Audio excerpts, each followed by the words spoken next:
पिछले 20 सालों में बिहार में कुछ बदला हो या ना बदला हो, नीतीश कुमार की कुर्सी नहीं बदली। जब से कथित सुशासन बाबू ने कुर्सी थामी है तभी से उस पर जमे हुए हैं और आगे भी कुर्सी छोड़ने का उनका मन नहीं है। वो किसी भी ऐसी तैयारी में नहीं है कि वो घर वापसी कर लें। भले ही बीजेपी उनकी कुर्सी हड़पने के तमाम हथकंडे अपनाती रही है, नीतीश कुमार भी कुर्सी पर आंच आती देखते हैं तो झट से दूसरे पाले में कूद जाते हैं। एक बार फिर कुछ ऐसा हो रहा है जिसे नीतीश कुमार हजम नहीं कर पा रहे। बिहार का चुनाव भी नजदीक है, नाराजगी की खबरों ने भी जोर पकड़ा हुआ है। ऐसे में क्या तेजस्वी की बात सच साबित होने जा रही है? क्या नीतीश कोई बड़ा कदम उठाने जा रहे हैं? कैसे समझाता हूं पूरा सियासी खेल। नमस्कार, मेरा नाम हिमांशु मिश्रा है। आप देख रहे हैं 4PM न्यूज नेटवर्क। दोस्तों, रामायण काल का जिक्र करते हुए गोस्वामी तुलसीदास जी श्री रामचरितमानस में लिखते हैं, रघुकुल रीत सदा चली आई, प्राण जाए पर वचन न जाए। यानी कि राम जी को किस तरह से वनवास झेलना पड़ा, उसकी एक झलक वो दिखाते हैं इन वचनों में कि जो वचन दिया है वो पूरा करना जरूरी है। लेकिन बदलते दौर की कलयुगी सियासत में ये चौपाई थोड़ी सी बदल गई है। सियासी रीति सदा चली आई, प्राण जाए पर कुर्सी ना जाए। ये लाइनें बिहार की मौजूदा परिस्थितियों पर बखूबी जचती हैं। 2 दशकों से मुख्यमंत्री की कुर्सी पर विराजमान नीतीश कुमार जी इन दिनों नाराज बताए जा रहे हैं। हाल ही में 24 अप्रैल को प्रधानमंत्री नरेंद्र मोदी मधुबनी पहुंचे थे, जहां नीतीश ने मंच पर ही मोदी जी से मिन्नतें की, हाथ तक जोड़े। हंसी मजाक के बीच खुद को मुख्यमंत्री का चेहरा घोषित करने की बातें भी कही होंगी। पर मोदी जी जब मंच पर पहुंचे तो नीतीश का नाम तो कई बार लिया, लेकिन मुख्यमंत्री का चेहरा उन्हें घोषित नहीं किया। यही बात नीतीश कुमार को अंदर ही अंदर खाए जा रही है, चुभ रही है। इस महीने के आखिरी में एक बार फिर नीतीश कुमार की नाराजगी को देखते हुए उस नाराजगी को दूर करने के लिए पीएम मोदी बिहार जाने वाले हैं, ऐसी खबरें सियासी गलियारों में चल रही हैं। लेकिन बात सिर्फ इतनी सी नहीं है। तेजस्वी यादव क्या कह रहे हैं उसको सुनिए और उसके बाद तमाम और भी जो परिस्थितियां हो रही हैं बिहार के अंदर बन रही हैं उसको समझते हैं। मुख्यमंत्री जी जिस स्थिति से गुजर रहे हैं उसको लेके हम लोगों की पीड़ा है। लेकिन आप सब लोग एक बात जानिए कि बार बार मुख्यमंत्री जी को कहते हैं कि अब वो टायर्ड हो चुके हैं। इसको वो प्रमाणित कर रहे हैं। बिहार जो है कोई और चला रहा है, मुख्यमंत्री हाईजैक हो गए।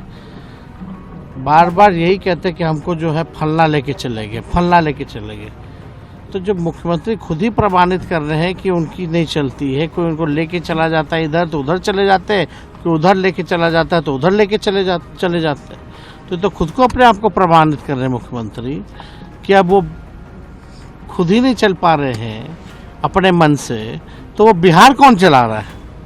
सबसे बड़ा तो सवाल मुख्यमंत्री ने खुद के ही वक्तव्य में ही जो है प्रश्न जो है छोड़ दिया है कि भाई जो खुद पे जिसका कंट्रोल ना हो, इतना बड़ा गठबंधन का डिसीजन, सरकार बदलने का डिसीजन अगर वो नहीं ले रहे, कोई भी लेकर के चला जा रहा है, तो समझे बिहार कैसे चल रहा है। तेजस्वी का ये कहना कि नीतीश की पार्टी हाईजैक हो चुकी है काफी हद तक जायज लग रहा है। क्यों, कैसे, बताता हूं। नीतीश कुमार टायर्ड यानी कि थक चुके हैं उस सियासत से जो कभी इधर तो कभी उधर का सियासी खेल खेलती रही है।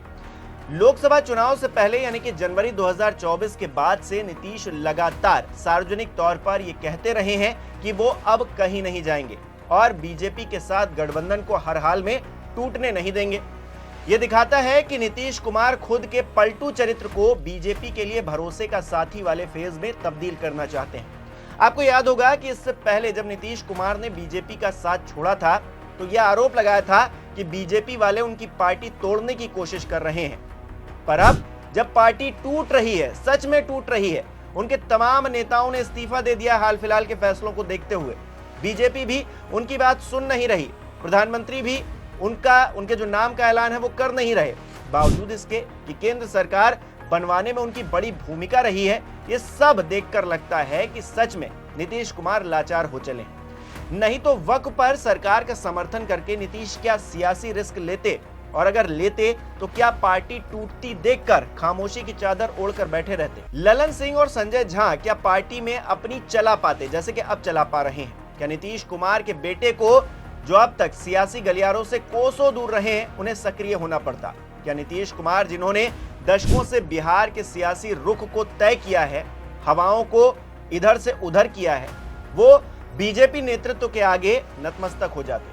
ये सब दिखाता है कि नीतीश कुमार कहीं ना कहीं इतने ज्यादा कमजोर हो चुके हैं कि अपनी आवाज को भी बुलंद नहीं कर पा रहे।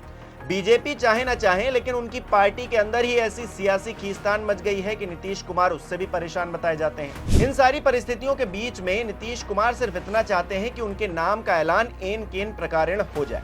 पूरा फोकस इसी पर नजर आता है और इसकी वजह भी जाहिर तौर पर दूसरे दलों से उठती हुई तमाम तरह की बातें हैं। मुंबई में हेयर कट करवा रहे चिराग पासवान जीजा ने पटना में किया ऐलान, साले साहब विधानसभा चुनाव लड़ने और बड़ी जिम्मेदारी निभाने को तैयार है।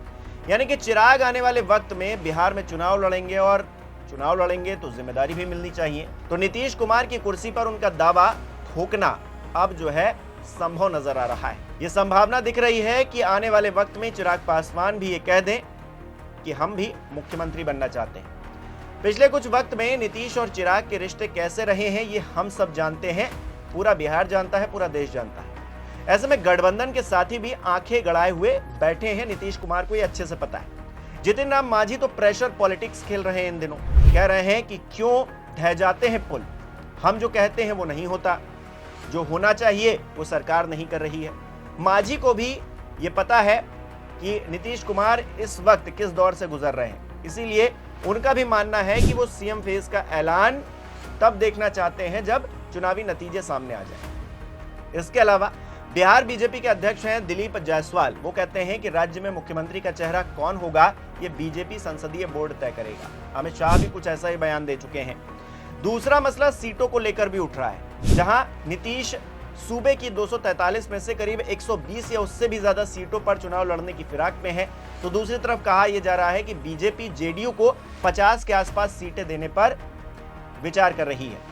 हालांकि आधिकारिक तौर पर अभी कोई जानकारी इससे रिलेटेड सामने नहीं आई है। चुनाव का ऐलान होगा तब पता चलेगा कि कितनी सीटें किसके पाले में हैं।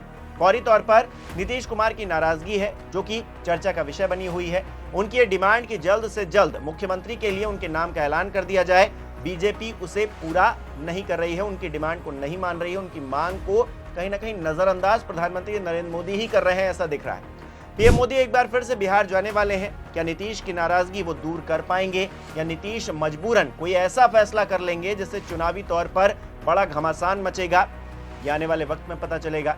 फिलहाल हर किसी की निगाहें नीतीश पर टिकी हुई हैं। वो क्या करने वाले हैं इस बात का अंदाजा लगा पाना थोड़ा मुश्किल है, पर एक बात साफ है कि नीतीश के मन में इस वक्त बहुत कुछ चल रहा है। बीजेपी से हाथ मिलाना उनके लिए बड़ा चैलेंज खड़ा करता जा रहा है। नीतीश कुमार क्या कोई बड़ा फैसला लेने जा रहे हैं? आपको क्या लगता है? कमेंट करके बताइए। बहुत बहुत धन्यवाद।